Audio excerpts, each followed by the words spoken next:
from Radio Row, Super Bowl 56 in Los Angeles at the Convention Center. And man, I've been talking to some superstars this week, but it doesn't get any better than the man who's sitting right next to me, even though it looks like he's in another room. But the legendary actor, Joe Mantegna, who joins us. And first off, I got to bring up I'm sitting at home 3 weeks ago. I'm watching one of those old 70s channels. Soap comes on, and I'm like, man. There's no way. Yeah. There's no way. And in the final season, Juan was played by yours truly. Wow. Do you remember that? Oh, boy, I do remember that. So I'm surprised you remember it. I mean, I'm surprised anybody remembers it.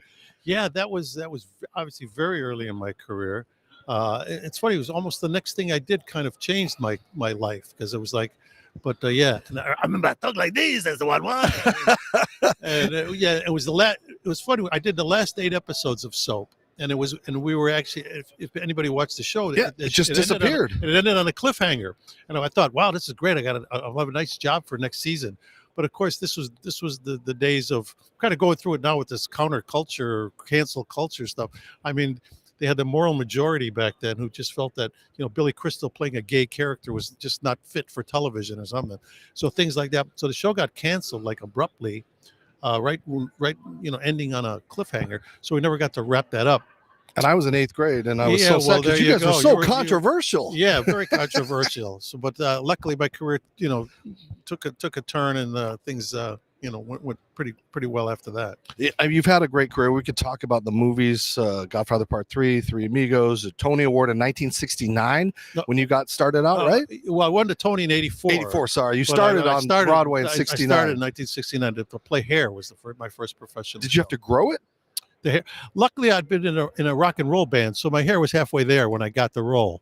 I was maybe down past my ears, but it kept growing for the next year and a half. So by the time I wrapped the show, it was probably at my shoulders. And then I went right into the play Godspell, where I played Judas. So for a long time, I just felt I might be that long-haired guy for quite a while. But then my career took off another way. Now, you're not here just because you like me and we're old friends or anything. You're here because you're actually got something to promote. It's a great off-Broadway play. Yes, I directed a play actually 5 years ago now called I'm Not a Comedian, I'm Lenny Bruce, starring a wonderful actor named Ronnie Marmo, who also wrote it. And we opened originally in Los Angeles, where it was very successful, ran for a year. Then we took it to New York, where it ran for another year. And now it's currently in Chicago. And we're about to take it on the road. We've got a couple dates coming up in Florida, and then Ronnie will probably be traveling around the country with it. But we're still running in Chicago right now, whenever we're not doing like one-nighters other places. But it's a wonderful one-man show about the great comedian Lenny Bruce. In a 90-minute performance with no intermission, Ronnie basically tells the story of this man's life, and a lot of his material is in it as well. And it was important in his career. We're talking about Lenny Bruce, as part of freedom of speech. Oh, yeah, it's all about that. Ahead of his time as far as comedians. Yeah, Lenny Bruce paved the way for people like Richard Pryor and George Carlin and anybody who's had a career where it was important that they at least kind of, use words as the medium to kind of like tell their story, And but he did it at a time when, before he died, and he died tragically because he got involved in drugs, and all that comes into play. But he was about to be sent to Rikers Island for 4 months just for saying, words that were banned at the time in a nightclub, which you can see on The Simpsons now, right? Exactly, right. I've said half of those words on The Simpsons. In fact, yeah, exactly. Fat Tony in the house. But anyway, so we're just happy the show's been successful. I'm Not a Comedian, Lenny Bruce. If people go online, they could go to look up I Am a Comedian. I'm Not a Comedian, Lenny Bruce, and they'll get all the kind of material as to where it's going to be and all that information. We talked about your start in 69 and the great career you've had. How do you pick out your best moments, or what you think was your best performances when you continue to, set the level? At this stage, the list is too long, Dave. I feel blessed that I've had a long career. And so I've been doing this for over 50 years now. It's too late for me to I would have loved to have played left field for the Chicago Cubs. That didn't work out.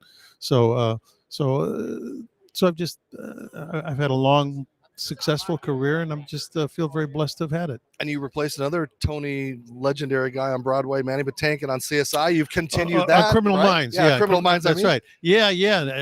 Actually, I know Manny. It's so that happens. That happens in the business. So I've gotten roles that other people maybe would have done, and vice versa. So it's like sports that way. We lost the left field, then we got to bring in another guy to play left field, and so that's the way it goes. Well, I know you're a Cubs fan, so you want to give me your prediction for this Super Bowl game? Well, I like, I grew up in Chicago. I'm obviously, if the Bears were in the Super Bowl, there would be no question who I'd be rooting for. But I'm going to go with the Rams. I've lived in Los Angeles for a long time. This guy Cooper Kupp, he reminds me of the kind of player that I would have liked when I was 10 years old. You know what I mean? And so, I like the other team too. This quarterback for Cincinnati looks like a hell of a player, and so I just hope it's a good game. I don't, otherwise I'm not that invested into it. I'll be happy as long as it's a good game. All right, Joe. Thank you so much for joining my pleasure. us. Legendary actor, director, producer. He sings. He played Dean Martin. Like he's got everything. So I'm not a bad cook either. So that's good. You throw that in there. Come back when you want to promote the book, there you right? Go. Thanks, all right. Dave. Thanks, Joe. Joe Mantegna joining us. Dave Stevens here from Super Bowl week.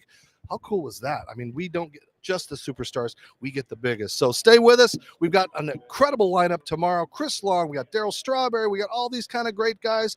I don't know how I get them, but continue to watch us and support Ability Media. I'm Dave Stevens coming to you from Radio Row. We'll continue to give you the best programming we possibly can. Stay with us.